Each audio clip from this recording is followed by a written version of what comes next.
कैसे हैं आप लोग। मैं Imran Malik the hope times में आपका स्वागत है। अब मैं बताने जा रहा हूं कि देश के अंदर एसआईआर चल रही है, यानी कि स्पेशल इंसेंटिव रिपोर्ट्स, और ये इतनी खतरनाक हो चुकी है कि इसको लेकर कई लोगों ने, अब तक जो बीएलओ थे उन लोगों ने जान दे दी। एक ताजा मामला मैं आपको बता देता हूं कि नवंबर से अब तक 3 बीएलओ की मौत हो चुकी है। इनमें से 2 ने खुदकुशी की है। लगातार ऐसी घटनाएं सामने आने से साफ है कि काम के दबाव में थे वो लोग, और इसी वजह से उन बीएलओ ने आत्महत्या कर ली। पुलिस के मुताबिक मरने वाले बीएलओ का नाम रिंकू तरफदार था। वो छपरा के कृष्णनगर इलाके का रहने वाला था। वहां पर अपने कमरे में उसके फंदे से लटकी हुई उसकी लाश मिली है। पुलिस ने बताया कि कमरे से एक सुसाइड नोट भी बरामद हुआ है। उसके मुताबिक बीएलओ का नाम रिंकू तरफदार था। वो छपरा के कृष्णनगर इलाके का रहने वाला था। वहां पर एक फंदे से लटकी हुई उसकी लाश मिली, साथ ही सुसाइड नोट भी मिला। बीएलओ उस सुसाइड नोट में लिखा हुआ था कि मैं बीएलओ का काम ठीक तरीके से नहीं कर पा रहा था और प्रशासन का जो दबाव था वो मेरे ऊपर लगातार बढ़ रहा था, इसीलिए मैं अपनी जिम्मेदारी ठीक से नहीं निभा पा रहा था। सरकार का दबाव मेरे ऊपर इतना है कि इसी वजह से मैंने अपनी जान दे दी। परिवार में ये भी आरोप है मिलने के एसआईआर से जुड़े तनाव में रहकर भारी काम के कारण वो मानसिक दबाव झेल रहा था। कमरे से जो नोट मिला है उसमें भी उसने यही बातें लिखी हैं। शव को पोस्टमार्टम के लिए भेज दिया गया है और जांच शुरू कर दी गई है कि वाकई यही मसला है या फिर कोई और मामला है। इस मामले में अब राजनीति और भी तेज हो गई है। ममता बनर्जी ने एसआईआर के खिलाफ विरोध प्रदर्शन को तेज करने का फैसला ले लिया है। साल के अंदर बड़ी रैली करेंगी और उत्तर 24 परगना में एक मार्च निकालकर एसआईआर के खिलाफ वो आंदोलन की शुरुआत भी करेंगी। मंत्री ने मुख्य निर्वाचन आयुक्त को चिट्ठी लिखकर कहा है कि अगर एसआईआर की प्रक्रिया ऐसे ही चलती रही तो और लोगों की जान खतरे में पड़ सकती है। ममता बनर्जी का कहना है कि जो प्रक्रिया पहले 3 साल में पूरी होती थी, अब जबरन 3 महीने में खत्म कराया जा रहा है। बीएलओ और अफसर बहुत कठिन दबाव झेल रहे हैं और आम लोगों के अंदर भी डर का माहौल बना हुआ है। वो डर के साए में जी रहे हैं।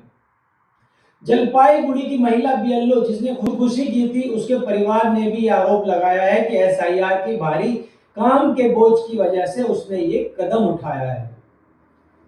अब दूसरी तरफ मध्य प्रदेश से भी 2 बीएलओ की मौत की खबर सामने आई है।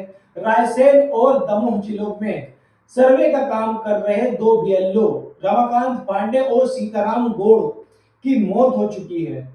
उनके परिवार और दोस्तों से भी कहा था कि काम का तनाव था जिसे उसे खत्म करना था टाइम से, अदरवाइज उसके ऊपर बड़े अधिकारियों का दबाव बना हुआ था।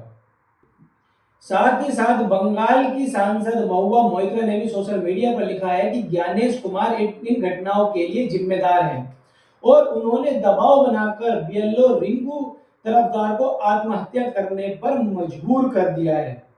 एसआईआर की प्रक्रिया को लेकर बड़ा विवाद खड़ा हो गया है कि पहले जिस प्रक्रिया को 3 साल लगते थे होने में, उसे 3 महीनों में पूरा करवाने का जो दबाव है वो लगातार बनाया जा रहा है।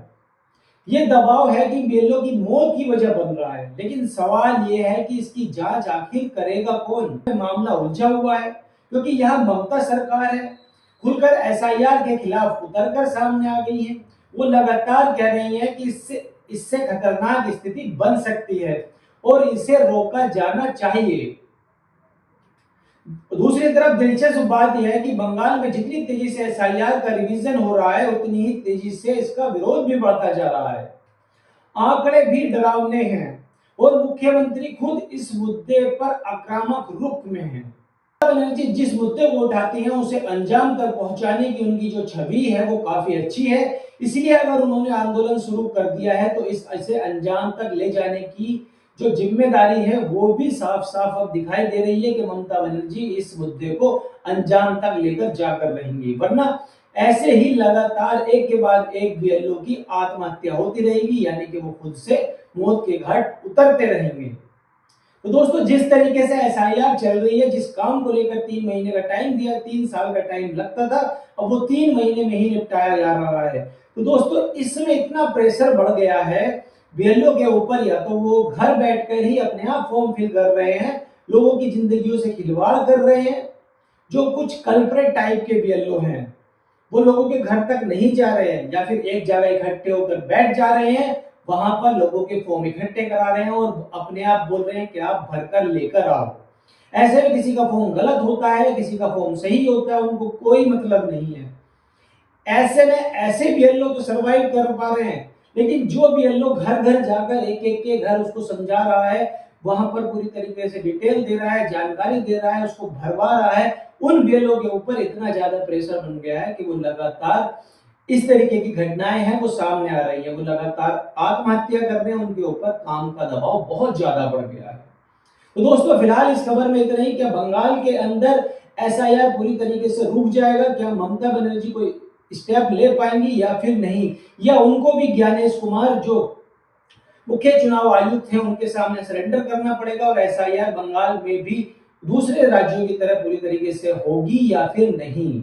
आपकी इस पर क्या राय है दोस्तों? फिलहाल इस खबर में इतनी। आपकी इस पर क्या राय है आप हमें कमेंट करके बताइए।